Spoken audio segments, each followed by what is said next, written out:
Mutton குழம்பு செய்யலாமா? Sunday special. என்னோடய ஸ்டைலில் எப்படி செய்யலாம் அப்படின்னு பார்க்கலாம் வாங்க.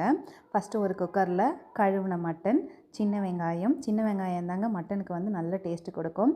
சின்ன வெங்காயம், தக்காளி, அதுக்கப்புறமா பச்சை மிளகாய், கருவேப்பிலை, கொத்தமல்லி, மஞ்சத்தூள் இது எல்லாத்தையும் போட்டுட்டு தண்ணி ஊற்றி ஒரு 5 விசில் வச்சு எடுத்துருங்க. அதுக்கப்புறமா அது போல் நான் அரைச்சி தான் மசாலா வந்து வைப்பேன். மசாலா அரைக்கிறதுக்கு வந்துட்டு கொத்தமல்லி, மிளகு, சீரகம், பெருஞ்சீரகம், பட்டை, அதுக்கப்புறமா கல்பாசி, பிரியாணி இலை எல்லாத்தையும் வதக்கிட்டு அது கூடவே வந்து காஞ்ச மிளகாய் ஒரு 2, 3, அதுக்கப்புறமா காஷ்மீரி மிளகாய் ஒரு 4 போட்டு வதக்கிடுங்க. கூடவே சின்ன வெங்காயம், பூண்டு, இஞ்சி, அதுக்கப்புறமா தக்காளி இது எல்லாத்தையும் போட்டு நல்லா வதக்கிட்டு லாஸ்ட்டாக தேங்காவையும் கசகசாவையும் போட்டு அதையும் நல்லா வதக்கிடுங்க. இறக்கிறதுக்கு முன்னாடி கொஞ்சோண்டு கொத்தமல்லி போட்டு அரைச்சி எடுத்துகிட்டு வந்துடுங்க. குக்கரில் வந்துட்டு தாளிச்சிட்டு இந்த மசாலா அரைச்ச பேஸ்ட்டை தூக்கி அதில் போட்டுட்டு கொஞ்சம் நல்லா கிண்டி விட்டுட்டு நம்ம வேக வச்ச மட்டனை தூக்கி போட்டு இன்னும் கொஞ்சம் தண்ணி ஊற்றி ஒரு 3 விசில் விட்டுடுங்க. அவ்வளோதான், மட்டன் குழம்பு ரெடி.